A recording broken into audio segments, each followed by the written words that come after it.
The slap landed before Ezra even sat down. It cracked through the first-class cabin like a whip, open palm, full force, across the face of a 9-year-old black boy. The plane went still. Not a single tray rattled. Not a single voice dared interrupt. Ezra didn't cry. He didn't flinch. He just stood there, small shoulders squared, eyes blinking but dry. The red mark on his cheek was already blooming.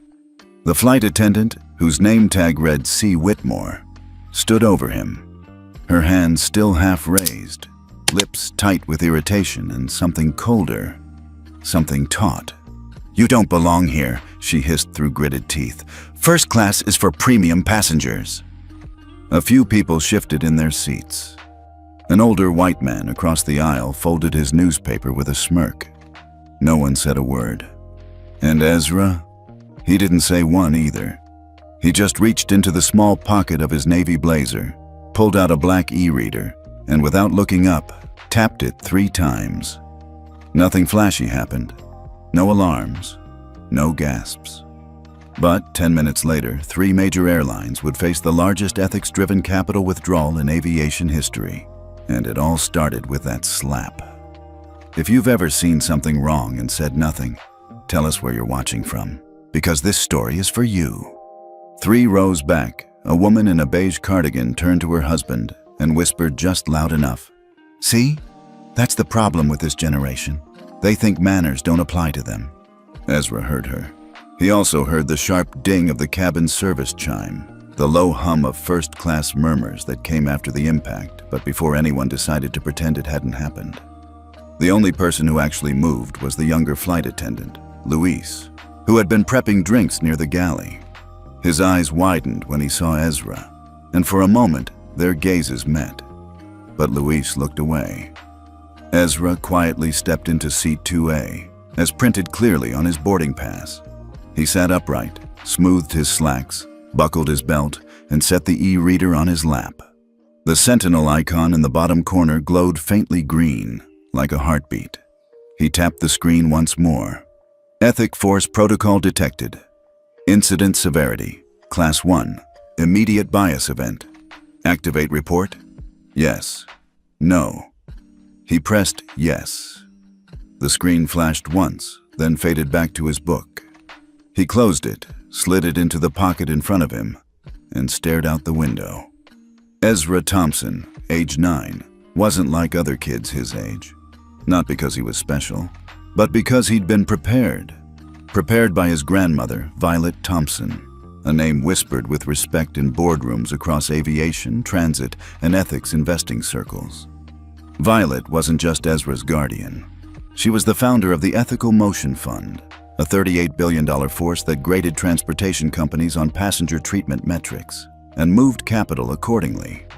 But none of that mattered right now. Right now, Ezra just felt small, not because of the slap, but because no one stopped it. Because silence had rushed in louder than any voice could have been. Earlier that morning, before his flight, Violet had walked him to the security gate herself.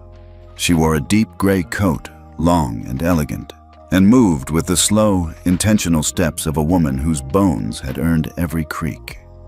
She knelt beside him and adjusted his collar. "You are not here to fight," she said quietly. "You are here to witness, and when the moment comes, press the truth." Ezra didn't fully understand at the time. Now, in seat 2A, cheek still tingling, he understood better than he wanted to. 5 minutes later, the flight was in the air. No one offered Ezra a drink. No one asked if he was okay. Carrie Whitmore avoided his row entirely. He heard her chuckling with passengers behind him, saw her pour wine for a couple in 3C and 3D, joking about entitled kids these days. Ezra didn't react. He didn't need to. Across the country, in a quiet office suite on the 22nd floor of a glass tower in Chicago, a server pinged. Sentinel Protocol, activated flight ID, Skynova 160, passenger, Ezra Thompson, Auth, EMF Level 2. Trigger time, 0741 AM PST. Action, EMF watch list triggered. Within 90 seconds, 3 major investment dashboards blinked red. Sky Nova Airlines Aerovista Corp Cloud Jet International. Each was listed on the EMF Ethics Index, which tracked behavioral risk in aviation using proprietary passenger data, complaint signals, and biometric bias detection. Ezra's report wasn't a complaint. It was a verification. His device had captured biometric anomalies in Carrie's voice, body language, and proximity patterns, all automatically logged. And Violet had taught him how to use it. Back in the air, Ezra leaned his head against the window. Clouds slid by like pale mountains. He didn't cry. He didn't fidget. He just waited. At minute 9, Carrie stopped laughing. Her supervisor had just messaged her via the in-flight system. "We're under EMF surveillance. What happened with seat 2A?" At minute 10, an alert hit the airline's internal dashboard. Alert. Ethic force activated. Immediate action required. Publicly disclose racial service distribution data within 24 hours. Comply or face removal from EMF Ethics Index. Notify risk management, PR, legal, and board representatives. Carrie didn't know what half of it meant, but her hands started to shake. She walked to the lavatory and closed the door behind her. Ezra? He hadn't moved. Back in Seattle, Violet Thompson sat beside the window in her sunroom, watching the birds. A soft buzz on her tablet caught her attention. She looked down, read the code notification, and gave a single nod. "Good boy," she whispered. "You listened."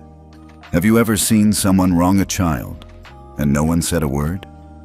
Type 1 in the comments if you've ever witnessed a silent injustice. And stay with us. Ezra's silence is about to shake the entire aviation industry. Ezra hadn't spoken a word since takeoff, while the rest of the first-class cabin buzzed with shallow conversations, wine, weather, corporate banter. He sat still in seat 2A, legs uncrossed, spine straight, eyes steady. The stinging on his cheek had faded, but the weight of silence, that hadn't. Luis, the junior flight attendant, passed his row again. Ezra didn't look up, but Luis stopped. He bent down, voice low. "I saw what she did. I didn't know what to say." Ezra glanced at him, just for a second. "You didn't have to say anything," he replied. "It's already been recorded." Luis blinked. "Recorded?" Ezra didn't explain. He didn't have to. Instead, he pulled out his e-reader again and tapped the corner. A second prompt flashed. "Sentinel protocol active. Confirmed incident log. Skynova 160. Monitoring in progress." Luis didn't understand what he was looking at, but something about that green pulsing icon made his gut twist. And Ezra's face, calm, unreadable, reminded him of someone who wasn't just sitting quietly. He was waiting. Ezra had learned long ago that speaking up wasn't always the most powerful move. Sometimes, silence let the truth land heavier. That wasn't a lesson he'd learned from books. It was one taught, gently but firmly, by the woman who'd raised him. 3 months earlier. Seattle, Washington. A quiet Tuesday morning. The old house on Fremont Avenue stood 2 blocks from Lake Union, tucked behind a row of plum trees and tall iron gates. It wasn't grand, but it had character. Aged wood, sprawling front porch, windows that looked like they'd seen 100 years of rain and change. Ezra sat on the floor of the study, back against a velvet armchair, listening to the soft click of his grandmother's cane as she moved about. "Read it again," Violet said from behind him. Ezra cleared his throat and continued. "Power is not always about raising your voice. Sometimes it's about knowing when to press a button instead." She chuckled. "That one's mine." "I know," Ezra said, smiling. She lowered herself into the chair behind him and smoothed her skirt. "People think activism is noise, but noise fades. Systems don't." Ezra turned toward her. "But what if someone hurts you? Isn't saying something better?" Violet nodded slowly. "Yes, when the space is safe for truth. But in rooms where truth is punished, we build tools. Quiet ones, clean ones, that make the system trip over itself. She tapped the side of his e-reader. That's what this is, a tripwire. Ezra held the device tighter. So, if someone hurts me, and I can't say anything, you press it, Violet finished. Not out of revenge, but to remind them. Your silence is a warning, not surrender. She hadn't always walked with a cane. 15 years earlier, Violet Thompson had stood in front of the World Transport Ethics Summit, and delivered a speech that forced half the global airlines into transparency reforms. She hadn't shouted. She hadn't begged. She had simply read aloud 10 incidents of racial discrimination in first-class cabins, followed by 10 corporate audit reports EMF had acquired, silently connecting dots no one wanted to see. By the time she finished, 4 CEOs had left the room. 1 fainted, and an entire industry rewrote its ethics charter within a year. Ezra had heard the stories his whole life, but he didn't realize until that flight to Chicago that he was now the tripwire. Back in the sky, Ezra looked around the cabin again. Carrie Whitmore hadn't come near his row since the slap. Her voice still floated down the aisle, pleasant and performative, but the cracks were forming. Passengers were getting restless. Luis offered Ezra a bottle of water. This time, he accepted. In Chicago, the Ethical Motion Fund's legal team had already received Ezra's verification log. They didn't question it. When the name Ezra Thompson appeared on the dashboard, they moved. A secure call was made to FAA's Office of Transport Bias Oversight. A private alert sent to the Department of Transportation's Ethics Compliance Division.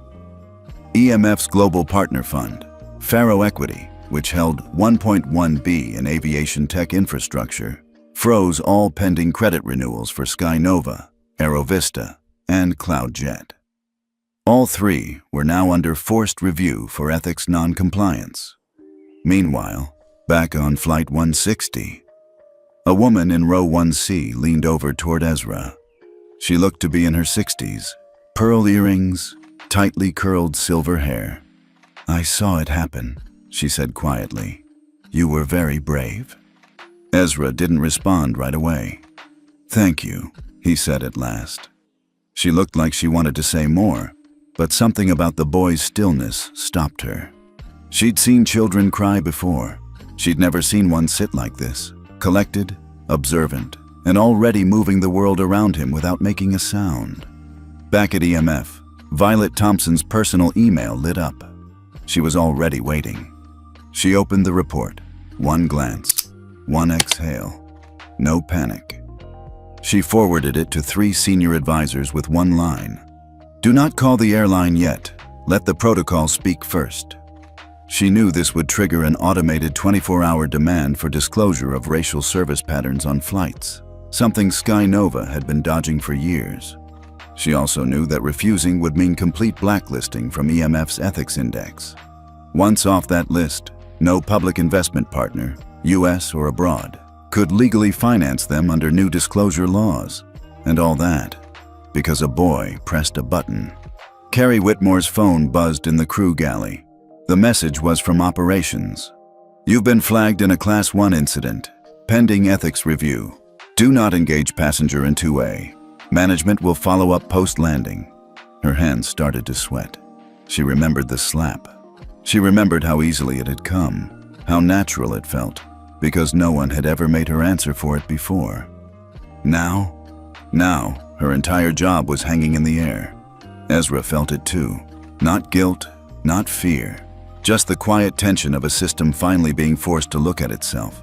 He took out a small notebook from his backpack. It had a black leather cover and a gold-embossed quote from his grandmother on the front.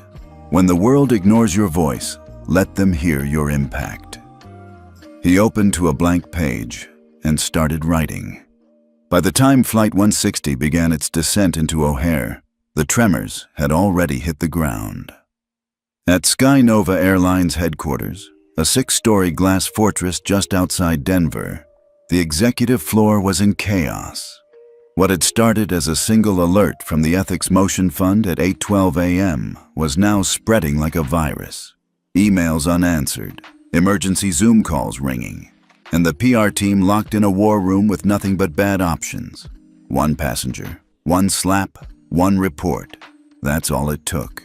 And now the entire Passenger Equity Evaluation System, PEES, the industry's post-pandemic measure for ethical flight practices, was glowing red next to their airline's name. Worse, the EMF compliance portal had just issued a global bulletin. Ethics Watch Alert. Sky Nova Airlines. Non-compliance. Service disparity by race in first-class cabin action required.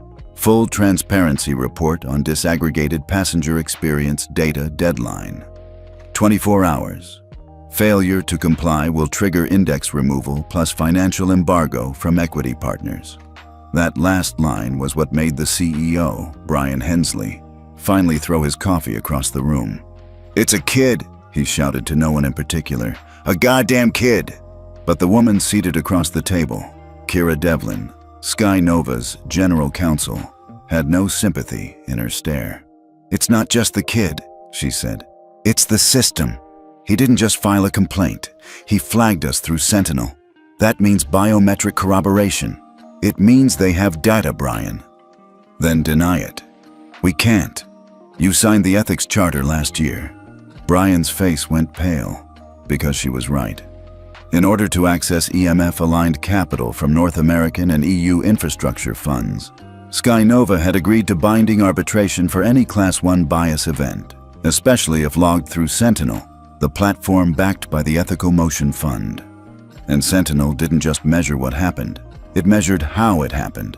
Voice tension, eye contact, posture, proximity bias, all automatically calibrated by the handheld reader the child had used. "He's only 9, Brian muttered. Kira leaned in. "Exactly. And he knew how to trigger an audit on us. That boy wasn't alone. Somebody trained him. Someone wanted this." Meanwhile, at O'Hare International Airport, Gate C-22, Ezra Thompson walked off the plane alone. No one from the crew said goodbye. No one from the airline staff offered help. But as soon as his foot touched the terminal floor, he saw her. Standing beneath a white skylight was his grandmother, Violet, in a dark gray coat and soft leather gloves. She smiled, not wide, not for show, just enough to say, "You did it. I'm here." Ezra walked into her arms and rested his head against her shoulder for just a second. "You pressed it?" she asked softly. "Yes," he said. "She slapped me, right in front of everyone." Violet didn't stiffen. She didn't gasp. She just nodded once and said, "Then we wait." They didn't have to wait long. 35 minutes after wheels down, 3 of the largest transportation news outlets in the country received an embargoed statement from EMF's Ethics Council. A verified Class 1 incident has triggered full Sentinel review of Sky Nova Airlines and its peer partners. As per FAA's Oversight Charter 2022, we are requesting that all passenger behavior data, disaggregated by race, age, and cabin class, be made public within 24 hours. Failure to comply will result in delisting from the EMF Ethics Index and revocation of compliance status for investor-grade funding. 1 hour later, CNN Business, Reuters, and The Guardian's aviation desk all published front-page headlines. Slapped, silent, and systemic. The 9-year-old who triggered a 1.1B flight ethics crisis. Sky Nova faces transparency ultimatum after Sentinel flag. FAA monitoring situation. Ethics tech activates after alleged first-class bias incident. Capitol watchdogs mobilized. Ezra's name wasn't in the headlines, but insiders knew. The industry had always whispered about Violet's boy, a rumored prodigy trained quietly behind closed doors, someone who could activate the protocols faster than any adult compliance officer. Now that rumor had a timestamp. Back at Sky Nova, legal emails exploded across international offices. Frankfurt asked if they should suspend code shares with Aerovista. Toronto threatened to freeze all training reimbursements. Singapore refused a gate-sharing proposal at Changi until Sky Nova cleared the EMF warning. Within 2 hours, 320 mugs and pending contracts were halted. At hour 3, Faro Equity, EMF's capital partner, froze 800 million in forward credit lines tied to aircraft renewal deals across 3 continents. Then came the media calls. Kira Devlin stood by the window in the 5th floor conference room, watching clouds gather like bad omens over the Denver skyline. "What happens if we don't release the data?" the CFO asked. Kira didn't blink. "We get removed from the index. Once that happens, every EMF-aligned investor pulls out. And if that happens, FAA steps in. Our certifications go under review. And the other airlines tied to us through joint procurement, they go down too." "Because of one kid?" Kira turned around. "No," she said. "Because of one truth." Meanwhile, in a quieter room in the FAA's Office of Ethics and Equity, 2 officials reviewed the alert packet from EMF. "He used a verified Sentinel reader," the older official said. "And he logged it correctly," the younger one added. "Look at this. 3-second latency on facial impact capture. Voice strain from the attendant logged as over baseline threshold for intent. That's airtight." They both sat back. "We'll have to audit them," the senior official said. "Should we make it public?" "Let's give them the 24 hours, but prep the emergency flight access restrictions list." "You really think it'll go that far?" "I think," he said carefully, "we're not dealing with an accident. We're dealing with a designed response." Back in Chicago, Ezra and Violet sat in the back of a quiet cafe, tucked behind an ivy-covered brick building. He was sipping hot chocolate. She had chamomile tea. "Are you scared?" he asked. Violet looked at him. "No, Ezra. I'm not scared." "Then what are you?" She smiled gently. "Patient." Ezra leaned back, absorbing the word like a seed.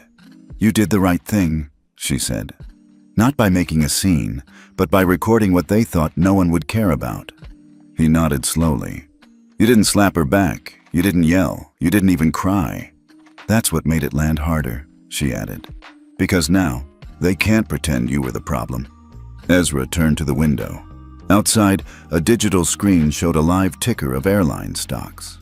Skynova's line had just turned red. By sunrise the next day, the whispers had turned into headlines. Who is Ezra Thompson?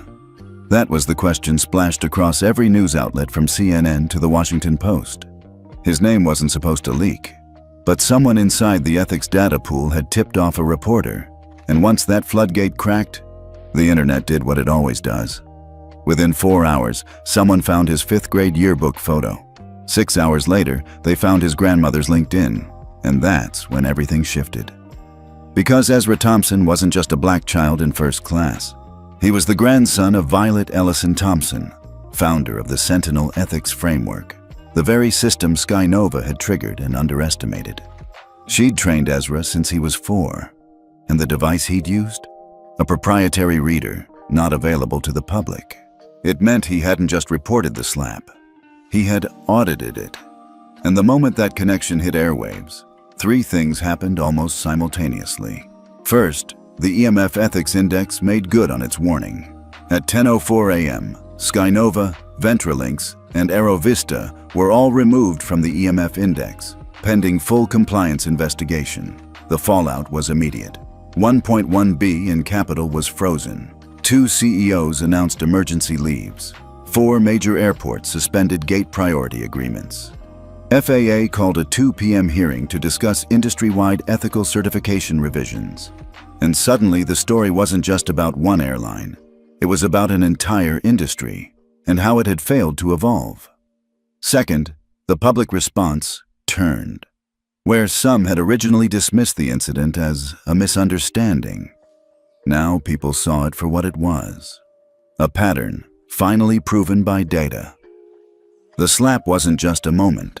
It was a match in a fuel tank of buried racism and double standards that had plagued elite travel for decades. And the one who lit it? A 9-year-old boy who never raised his voice. Third, Ezra's silence became his signal. He didn't hold a press conference. Didn't post on social media. Didn't cry on camera. He just stayed home with his grandmother, playing chess in their garden, while networks replayed the moment his file hit EMF servers. Ezra's not seeking fame, Violet told one journalist through a secure line. He's seeking fairness. And if a child has to start that process, what does it say about the adults who let it get this far? Inside Sky Nova HQ, the walls were practically sweating. Executives who had laughed 24 hours earlier were now whispering about resignations. Legal teams flagged dozens of past complaints that had never been properly logged. Kira Devlin, their lead counsel, stood by a projector in the boardroom, scanning through years of archived incident reports. They're going to ask for everything, she warned. Not just this flight. Every disparity, every ignored complaint, every first-class passenger report where race was a factor. Brian Hensley sat with his head in his hands. What do we do? Kira didn't blink. You comply, or you collapse. Across the country, the FAA Ethics Board convened in an emergency session. 12 representatives, 6 screens, 3 cups of cold coffee, and 1 shared question. What happens next? If we let this go, we signal that first class still has a color line, said board chairwoman Julia Nguyen. If we move too fast, we trigger investor panic across the sector. And if we do nothing? Someone asked. Silence. Then another board member added, we're not talking about a viral video. We're talking about biometric truth. If Ezra's audit data stands, it means the system's broken, not the boy. Meanwhile, Ezra and Violet were walking through Millennium Park in Chicago, just before sunset. No cameras, no bodyguards. Just 2 people who knew exactly what they'd started. Did I do it right? Ezra asked. Violet looked at him gently. You didn't flinch. I wanted to. That's why it matters, she said. They sat on a bench facing the water. Behind them, giant digital screens continued looping headlines. 1.1B fallout after 9-year-old flags ethics breach. Sky Nova collapse triggers FAA policy overhaul. Later that evening, a new alert popped up in industry inboxes. From FAA Ethics Division, subject, Mandatory Compliance Summit, 72-hour notice, location, Washington, D.C. Details. All domestic airlines must present equity audit summaries, bias training protocols, and service class disaggregation data. Failure to attend will result in temporary certification suspension. Ezra didn't know that email had gone out, but he felt the ripple. It was in how Violet's phone kept buzzing, in how his mom, still abroad, sent him a voice message saying, I've never been more proud of you. In how his former teacher from 2nd grade texted, the world needed to see your silence. Thank you for not yelling. And far away, in a private suite atop a New York skyscraper, the CEO of EMF, Lorraine Bridges, stood by her window, watching planes cross the night sky. Run the background check on Sky Nova's internal training archives, she said to her assistant. And Ezra? Her assistant hesitated. What about him? Lorraine turned slowly. We're going to need him, not now, but when this burns through, he's the only one who can explain it to the next generation of regulators. As the night deepened, Ezra lay in bed, staring at the ceiling. The slap still rang in his ears, but so did something else now. The sound of silence working, not through rage, not through revenge, but through recorded truth. Through a system his grandmother built, and through the decision he made to trust it. The invitation came in a white envelope with a golden seal. It didn't look like something a 9-year-old should receive. But then again, nothing about Ezra Thompson's life was normal anymore. Federal Aviation Ethics Oversight Board 72-hour Emergency Summit, Washington, D.C. Observer Credential, Ezra J. Thompson. Guest of Honor, Violet Ellison Thompson. Do I have to speak? Ezra asked, clutching the envelope. Violet shook her head, calm as ever. You're not there to perform. You're there to witness. Let the people who ignored ethics squirm in their own silence.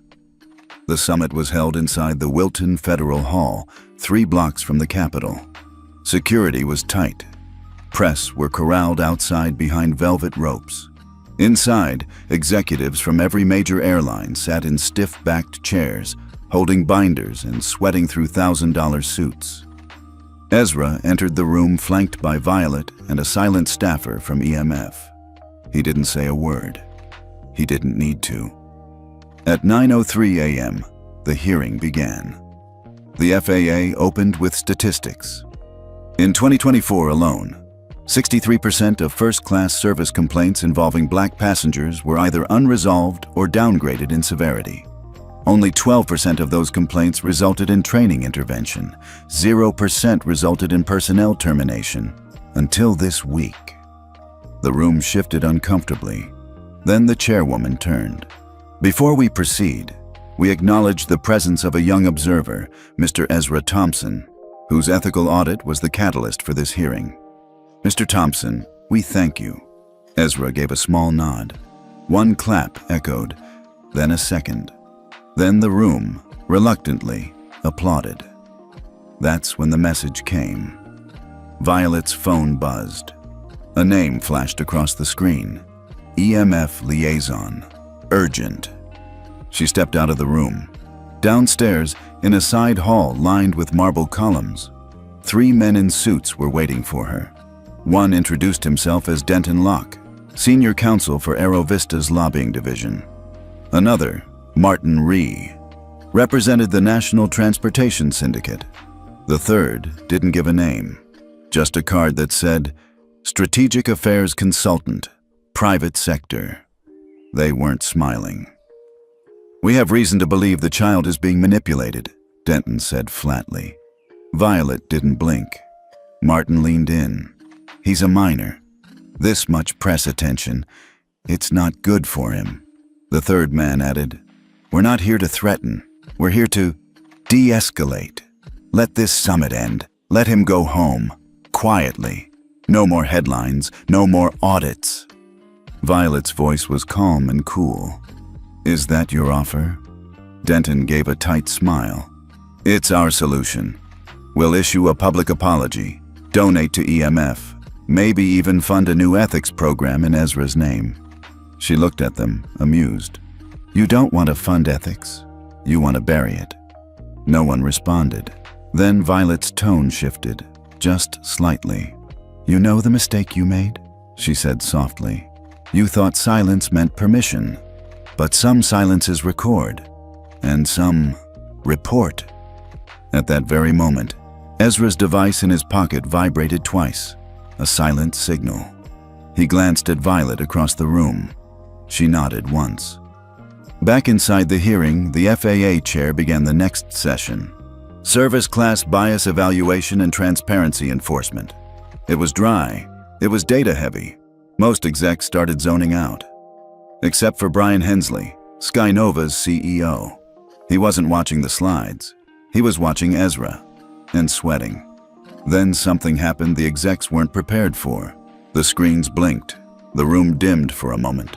Then a logo appeared. Sentinel Protocol, Live Feed Sync, activated. The chairwoman leaned into her mic. This next portion is brought to us courtesy of the EMF's real-time audit system, designed by Ms. Violet Ellison Thompson. She paused, then added, developed further by Ezra Thompson. Gasps, murmurs. One exec cursed under his breath. What followed wasn't a speech. It was evidence. A sequence of real passenger complaints scrolled across the screen. A black woman accused of sneaking into first class despite holding a valid ticket.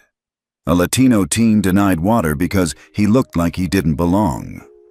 An elderly Asian couple forced to move for preferred passengers. All of them ignored. All of them logged into the Sentinel system. All of them verified for bias-coded language and response severity score. Then, the slap. Ezra's case. Full footage. Audio transcript. Cabin reaction. The room went still. One exec stood up, face red. This isn't regulation. This is surveillance. The chairwoman replied, No, this is accountability. Downstairs, Denton Locke's phone buzzed again. He read the message. then looked at Violet. "You flagged our conversation." Violet smiled gently. "I didn't have to. The boy did. You were too busy trying to silence him to realize he never stopped recording." Back in the hearing room, the final slide read, "Ethical Priority Index. Revised standards for certification. All carriers must adopt third-party bias audit tools. First-class service protocols must be disaggregated by race and age. Ethics compliance will determine FAA licensing eligibility. Deadline, 30 days. Consequence, suspension of flight operations in U.S. airspace." The room broke into chaos. Execs huddled. PR heads pulled out phones.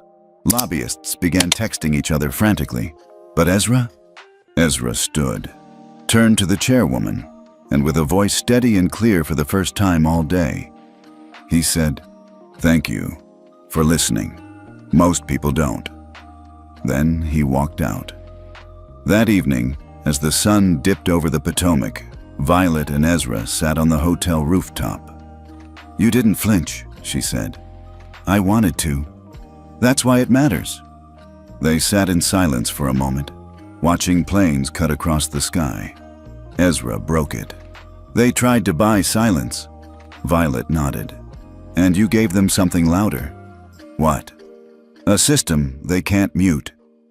It started with a single line of code, buried deep inside the check-in terminal software at Helix Air, a rising budget carrier known for cutting corners and dodging audits. Their tech chief had pitched it as a minor workaround. "We're not deleting the ethics checks," he said in a private board meeting. "Just delaying them. Just enough time to complete takeoff and landings before the system flags us." The room chuckled. The CEO, a man named Lyle Camden, leaned back in his chair. "If we can keep Sentinel asleep until the wheels hit the ground, it's not a violation, it's innovation." They all laughed. But Sentinel doesn't sleep, and Ezra Thompson doesn't miss. It was supposed to be a routine flight from Dallas to San Francisco. Helix Air Flight 307, mostly business travelers, and one high-profile guest, Ms. Nia Wallace, a civil rights attorney on her way to a keynote panel.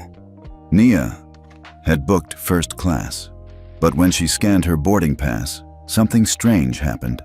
The kiosk blinked, stuttered, then reprinted a new seat, 18B, economy. She double-checked. Same flight, same boarding time, different seat. "I'm sorry," the gate agent said. "There's been an upgrade reallocation." Nia raised an eyebrow. "To downgrade me?" The agent shrugged. "System error. It happens." But it wasn't an error.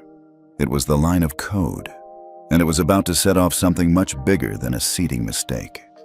Ezra was in Chicago that morning, back home with Violet.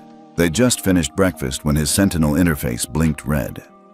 "Alert, Flight 307, Helix Air, anomaly detected, code 04B, race-based reallocation." Ezra tapped into the stream. The system had flagged. A last-minute reassignment of a first-class black passenger to a middle economy seat. Replacement with a white executive who booked standby.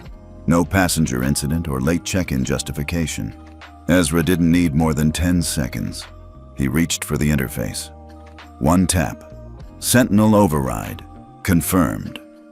Onboard Flight 307, things were already spiraling. Nia had calmly taken her reassigned seat, but passengers around her noticed the tension. "I saw her up front earlier," someone whispered. "Why'd they move her? Did she get caught doing something?" The murmurs weren't loud, but they were sharp, and Nia, seasoned as she was, could feel every one of them. She didn't argue. She just opened her iPad, pulled up the FAA ethics portal, and began writing.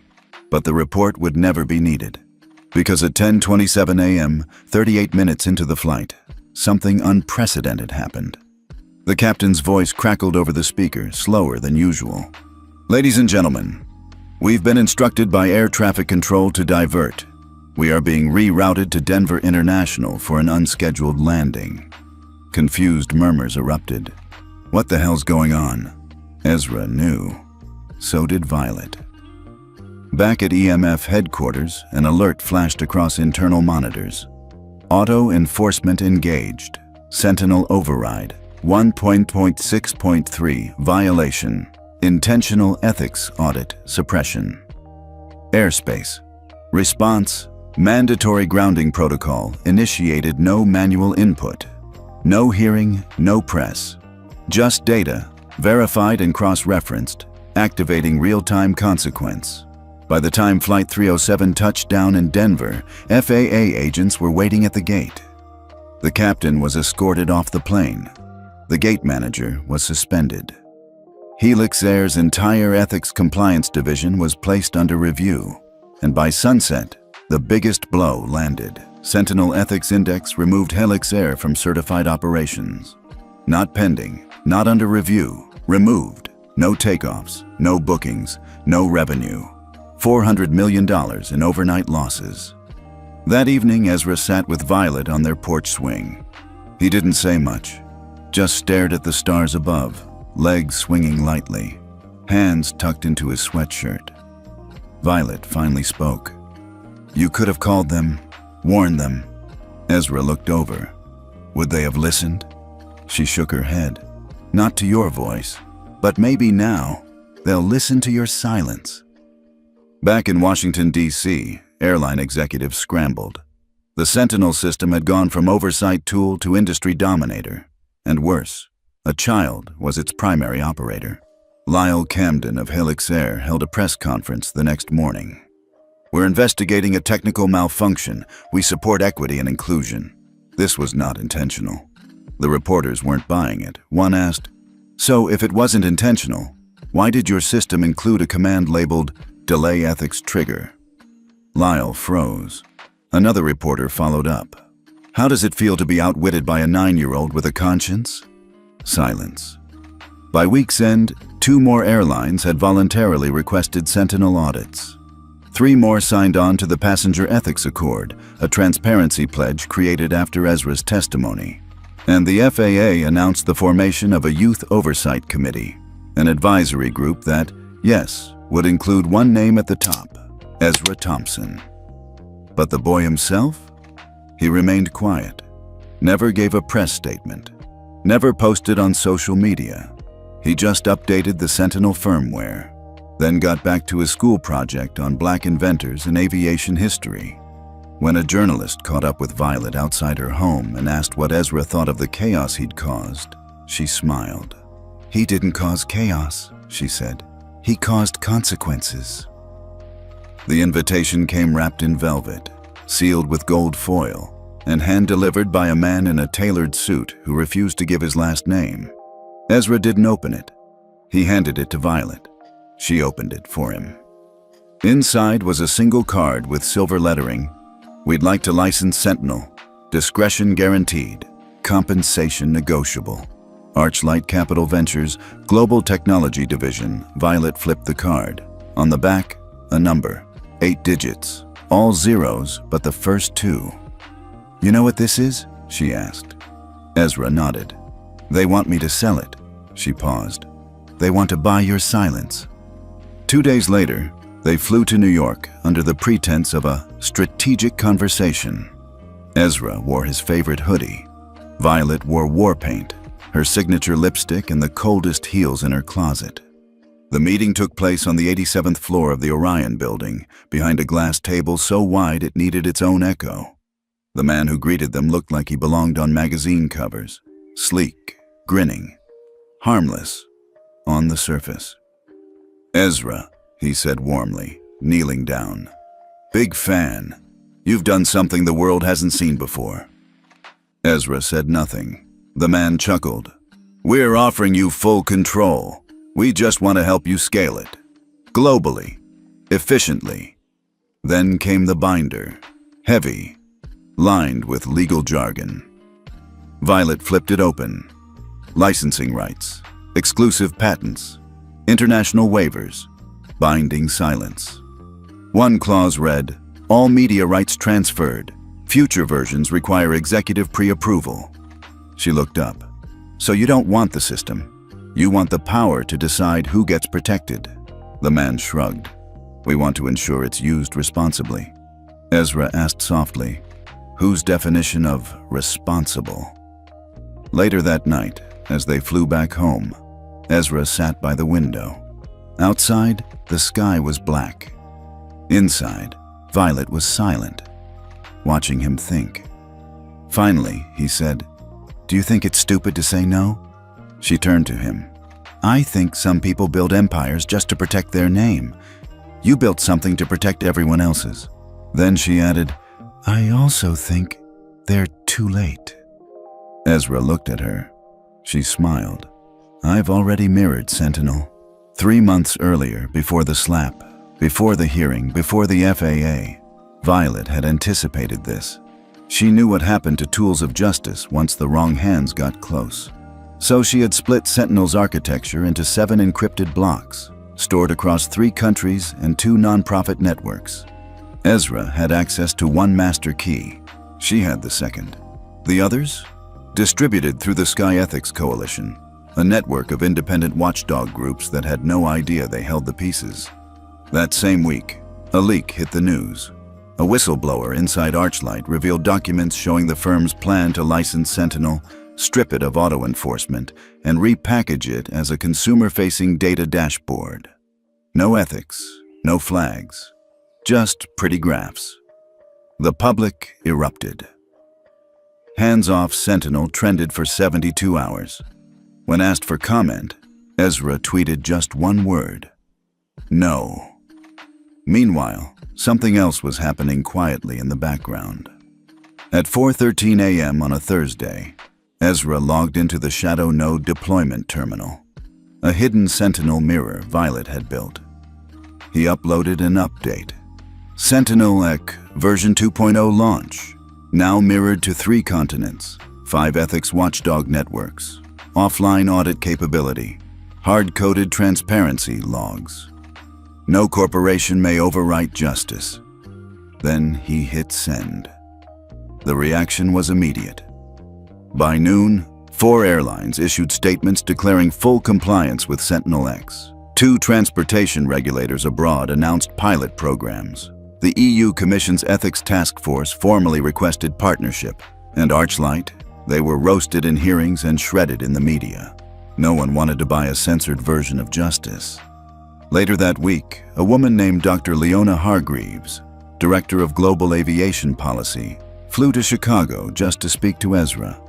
She brought no cameras, no lawyers, just a notebook and tired eyes. She sat across from him at the kitchen table. "You didn't take the money," she said. Ezra shook his head. "You could have. I didn't build it for them." "Then who?" He looked at her. "For the next kid who doesn't get a second chance." She stood to leave, then turned. "Why you?" Ezra smiled a little. "Because they thought I was too small to see what they were doing." She nodded. "They won't make that mistake again." Violet walked her to the door. As it closed, she looked back at Ezra. He had returned to his desk, updating the next patch for Sentinel-X. Not because anyone asked him to, but because he knew there would always be someone else who needed it next. It began with a whisper, not on social media, not in the press, but in boardrooms. Whispers that Sentinel was becoming too powerful, too fast, too ungovernable. So, a secret consortium of 5 global airlines and 3 private equity groups launched Project Skyclips, an encrypted shadow network meant to mirror flight data while silently suppressing ethics flags before they triggered enforcement. They called it optional oversight. They thought no one would notice. But Sentinel noticed. Ezra Thompson was at home, sitting cross-legged on his bedroom floor, teaching his AI assistant how to identify fake apology statements. His screen pinged. Sentinel-X protocol alert.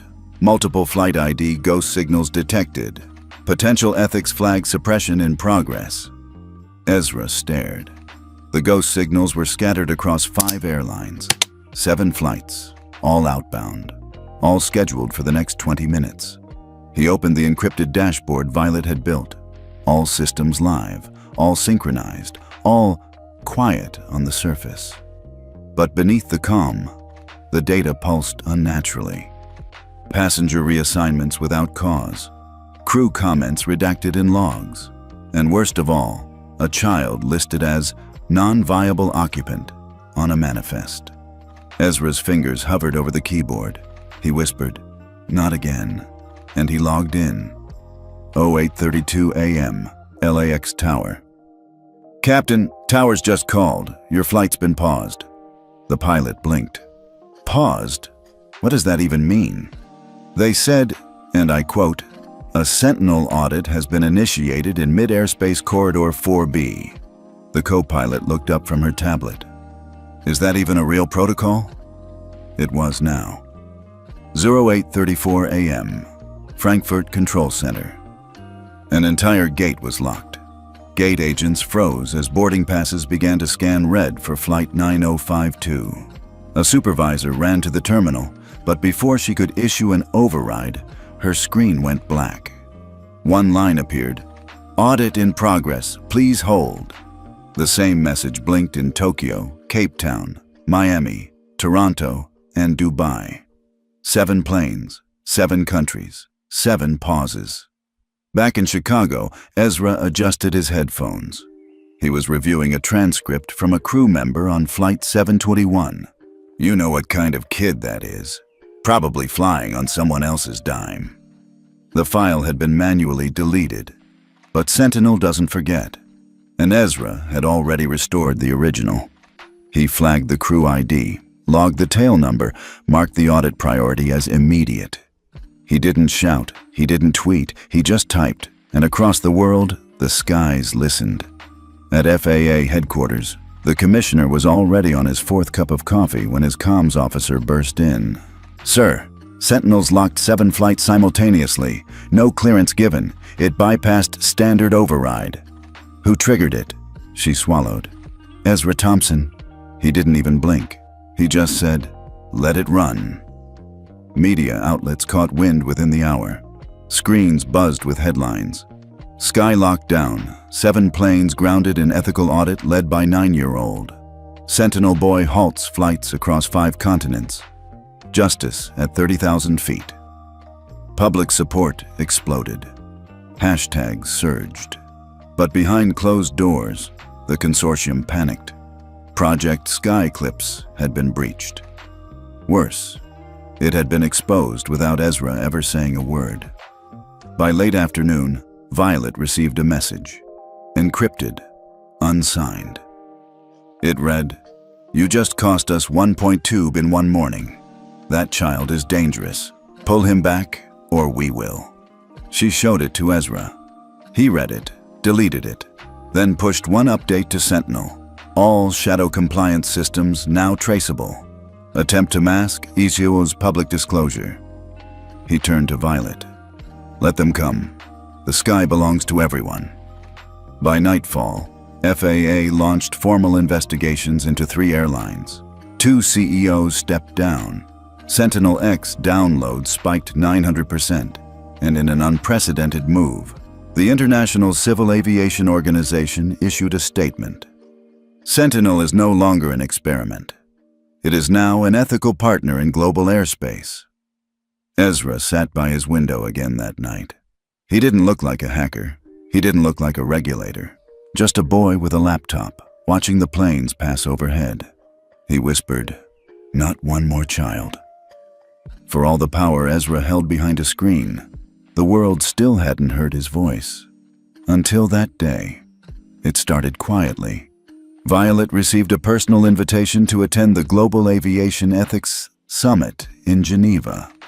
But when she opened the formal packet, something caught her eye. It wasn't the gold seal or the embossed lettering. It was the speaker list. At the very top, Ezra Thompson, Rewriting the Sky, Ethics, Power, and a Child's Code. She looked at him across the kitchen table. "You ready?"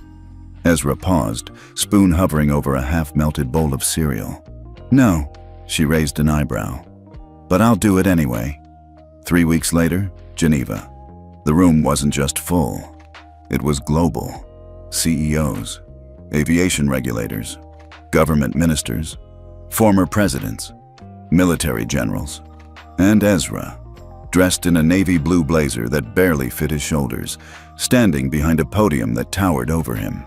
He cleared his throat once. The microphone screeched slightly. Then he spoke.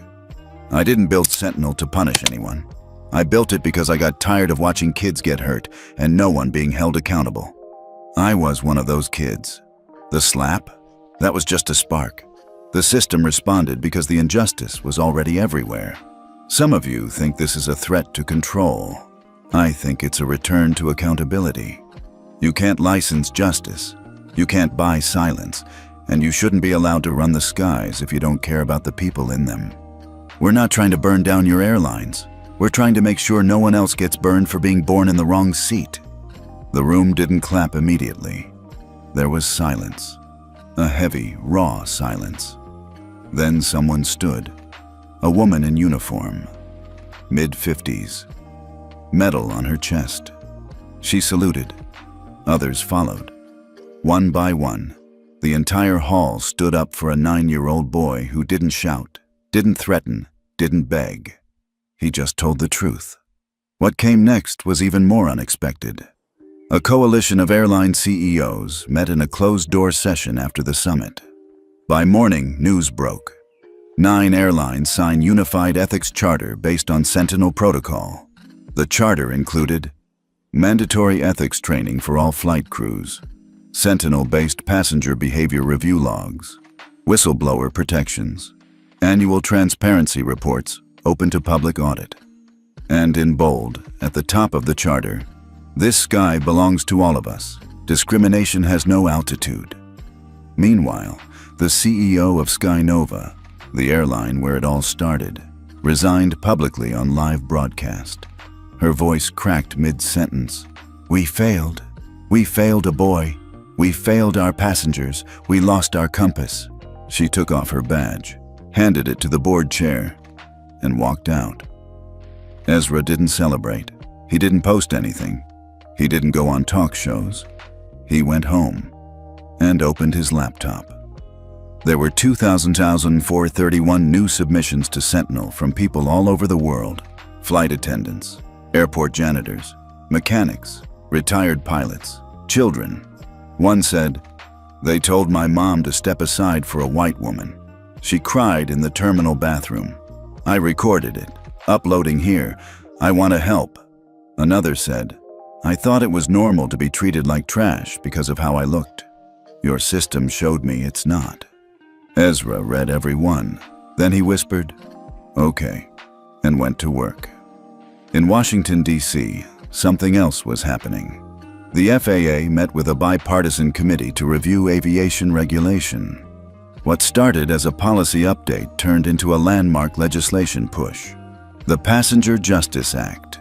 Key provisions. Every airline operating in U.S. airspace must implement an ethical compliance framework. Any passenger-related incident flagged by Sentinel triggers an automatic federal review. Failure to comply leads to immediate license suspension. One senator called it the most important civil rights advancement in commercial travel since desegregation. And the face behind it? A quiet boy from Chicago who never asked for fame, just fairness. 1 week later, Ezra received a package, no return address. Inside, a pilot's wings, real ones, gold-plated. A note tucked behind it read, "I used to think my job was to fly the plane. Now I know my job is to fly it right. Thank you for reminding me." He pinned them on his wall. Right next to the note he wrote the night he built Sentinel. "One day this will protect someone I'll never meet. That'll be enough." But Ezra knew something else too. The story wasn't over. For every airline that signed the charter, another tried to rewrite the rules quietly. For every apology aired, another child stayed silent in fear. So Sentinel kept watching.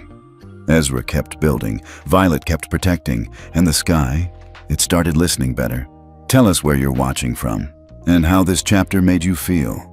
Have you ever witnessed injustice but didn't know how to speak up? Would you trust a system like Sentinel if it meant holding powerful people accountable? Drop your thoughts in the comments. Your voice matters, and who knows, maybe Ezra's watching too. She wore gray slacks, orthopedic shoes, and a soft blue cardigan that looked like it had stories sewn into every thread. No one paid her much attention at first. Just another elderly woman boarding first class on Flight 1182 from Atlanta to San Francisco, until the flight attendant saw her ticket and frowned. "Ma'am, I think you're in the wrong seat." The woman looked up, calm. "No, this is 2A. It's on my boarding pass." The attendant forced a smile. "Right, but this is priority comfort seating. Are you sure you didn't mean 22A?" A few passengers nearby glanced over. Still calm, the woman replied, "I paid for 2A. I've flown this route every third Thursday for the last 4 years." The attendant leaned in, lowering her voice. "I'm just saying, this section has a certain standard, you know?" A pause, a shift in the air. The woman didn't argue. She reached into her purse and pulled out a small silver badge. No words, just a soft click as she laid it flat on the tray table. The attendant froze. Passengers leaned in, because on that badge were the words, "SkySure Passenger Ethics, Oversight Council." Founding member, what no one knew yet, was that her name was Mrs. Eunice Farrow. And she wasn't just a frequent flyer. She was one of the original architects of the Passenger Fairness Index, a core protocol used by Sentinel to assess bias in crew behavior. She'd spent 40 years in transportation law, helped write the original anti-discrimination codes for the Department of Aviation, and retired quietly after the system went digital. She had no social media, didn't do press, but she watched everything, especially flights. The attendant's voice cracked. I didn't mean to offend." Mrs. Farrow raised a hand gently. "I know what you meant." Then, almost kindly, "But what matters is what you did." 15 minutes later, mid-air, the pilot received a strange notification from the Sentinel interface built into their onboard management system.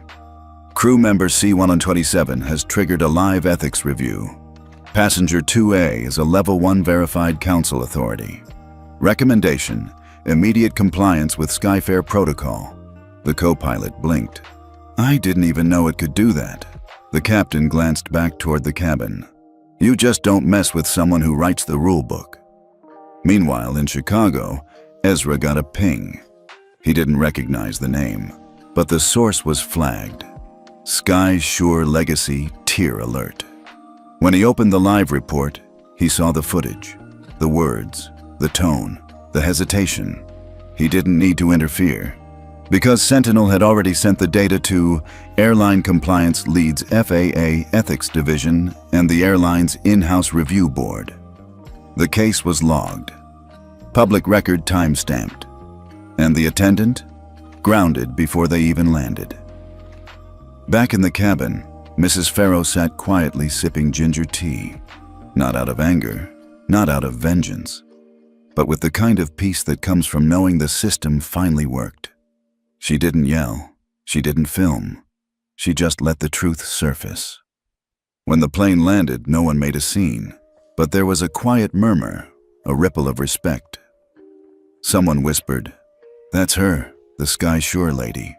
Another said, "She didn't say a word, she just let the badge speak." And someone else added, "Now that's first class." The airline issued a statement by evening. "We have the utmost respect for Mrs. Farrow's contributions to air travel fairness. The crew member involved has been placed on immediate leave pending further training." It didn't go viral. It didn't need to, because within 48 hours, 4 other airlines quietly updated their crew training manuals, and a new clause was added to the Sentinel system. All SkySure Council members shall be flagged with immunity override in behavior review logs. Ezra smiled when he saw it, not because someone got fired, but because someone finally didn't have to fight. He looked up at Violet. "People like her built the system so people like me wouldn't have to." Violet nodded. "And now you're protecting the ones who built it." Later that week, Mrs. Farrow received a letter in her mail, handwritten, from Ezra. "Thank you for building the road I now get to walk on. P.S. If you ever want to help with Sentinel 3.0, I saved a seat." She smiled, folded the letter, and quietly bought a ticket for Chicago. It didn't happen overnight, but when it did, it moved like a tide that had been building for years. No press release could soften it. No corporate statement could spin it. Because this time, the system turned inward. It began with a hearing. The FAA Ethics Subcommittee, backed by bipartisan pressure and public outrage, announced a full inquiry into racial bias and power abuse in airline service protocols. But this wasn't just another roundtable. This time, they called in data. Sentinel data. Thousands of ethically flagged incidents. Patterns across flight crews, routes, and airport terminals. Evidence of suppression tactics, false reassignment codes, and what Ezra had labeled invisible misconduct algorithms. The senators were stunned. And then came the final slide.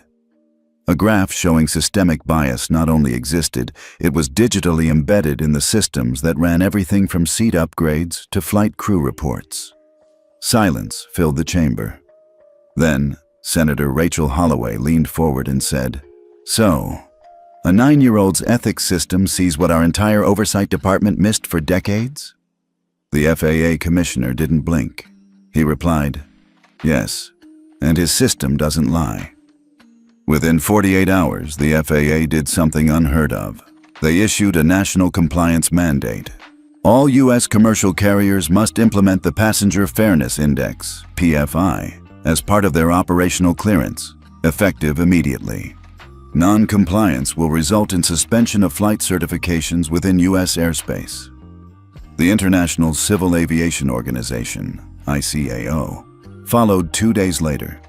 They made the PFI an international certification requirement, meaning that if airlines wanted access to global airspace, they had to comply. In the span of 1 week, 3 major airline CEOs resigned. 146 flight routes were temporarily suspended. 19 airports demanded PFI dashboards be installed at boarding gates. And in press rooms around the world, headlines erupted. Ezra Thompson's Sentinel becomes international standard. Passenger Fairness Index reshapes global air travel. Child prodigy forces 92 airlines into ethics reform. But Ezra didn't care about the headlines. He was focused on the infrastructure, because systems, he'd learned, can be loud in their harm, but quiet in their repair.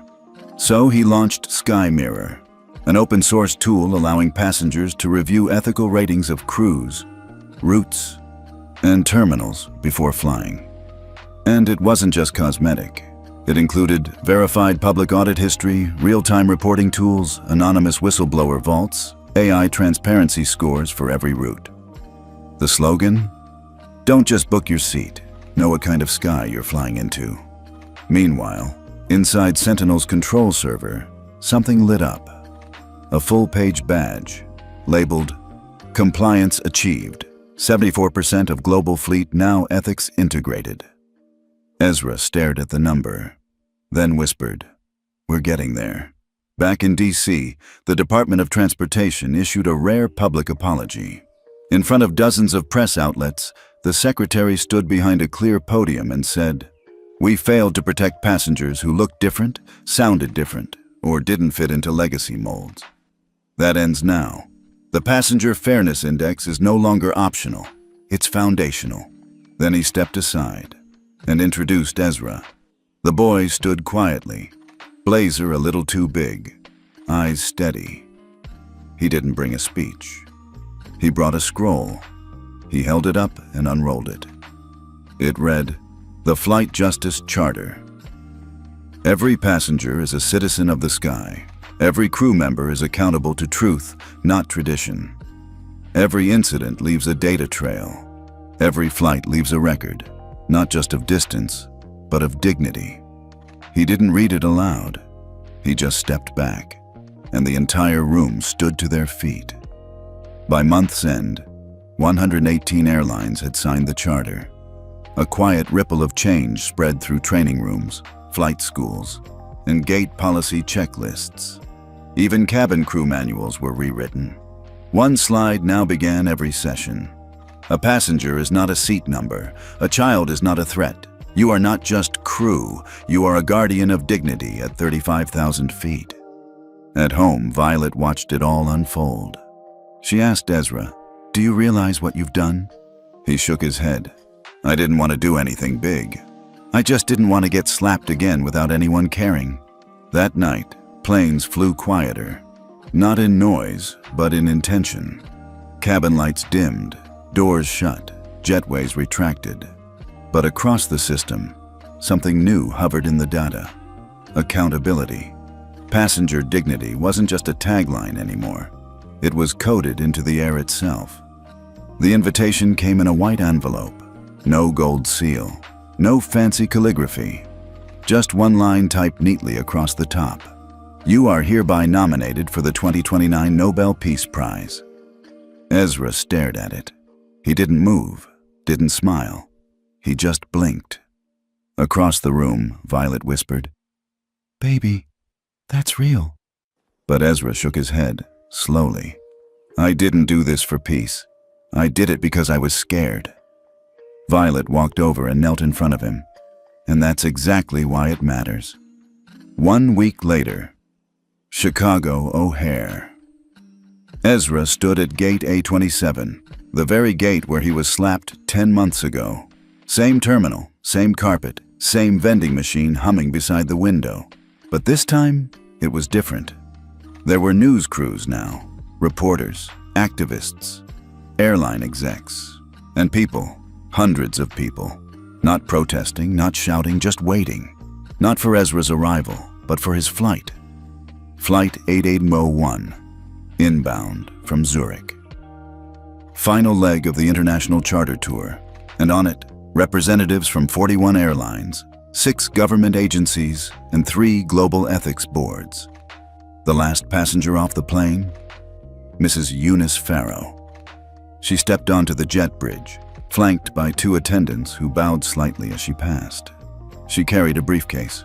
No press, no entourage, just a smile, and one handwritten letter, Ezra's. The crowd parted as she reached the podium next to him. No speeches, no script. Just a quiet moment between the woman who built the old system and the boy who rebuilt it better. She whispered, "This is your sky now."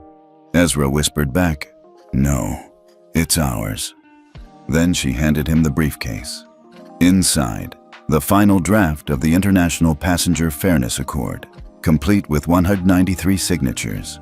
Every nation with an aviation system had agreed. The skies, once ruled by invisible bias and unchecked power, were now monitored by the code of a child.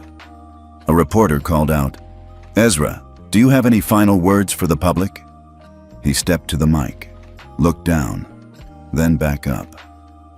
"I don't want applause. I don't want revenge. I just want kids to fly without fear. And if you ever feel like you don't belong somewhere, don't change yourself. Change the rules." The crowd erupted in quiet, steady applause. Not loud, not frenzied, just full.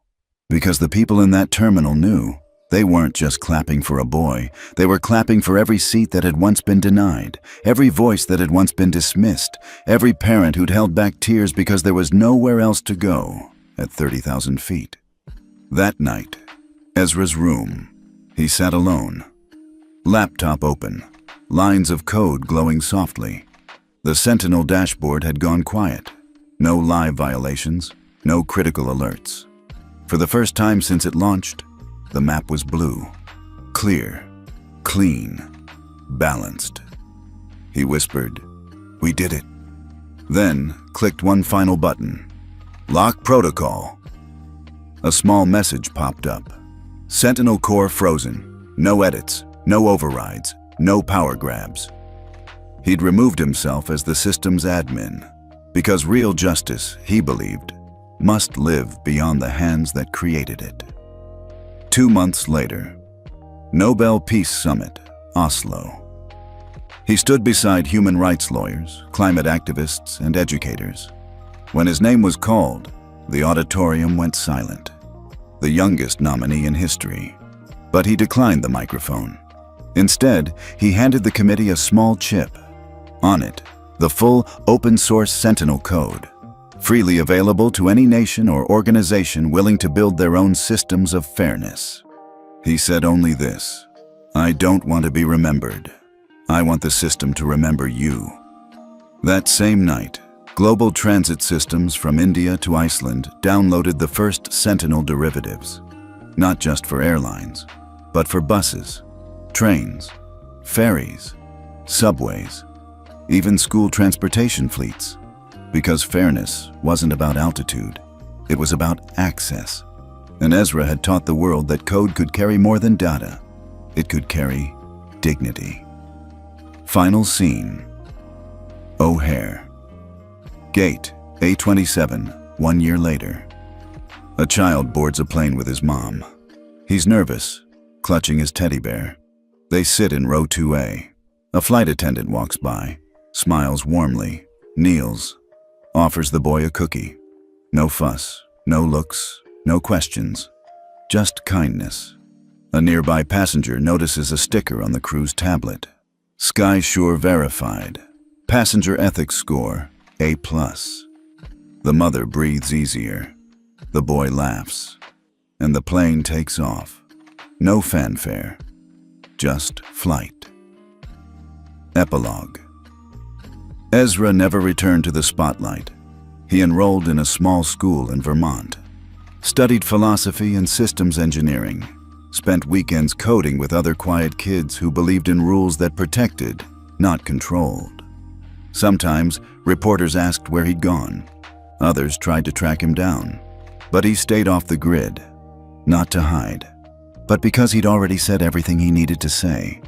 Through Sentinel, through his silence, through a single moment at 35,000 feet, when he refused to move for anyone's comfort but stood still for everyone's future. Tell us where you're watching from, and tell us this: would you have done what Ezra did? Have you ever wanted to fix a system that didn't believe you? What if the next Sentinel is written by your child? Drop your thoughts below, because your stories matter too.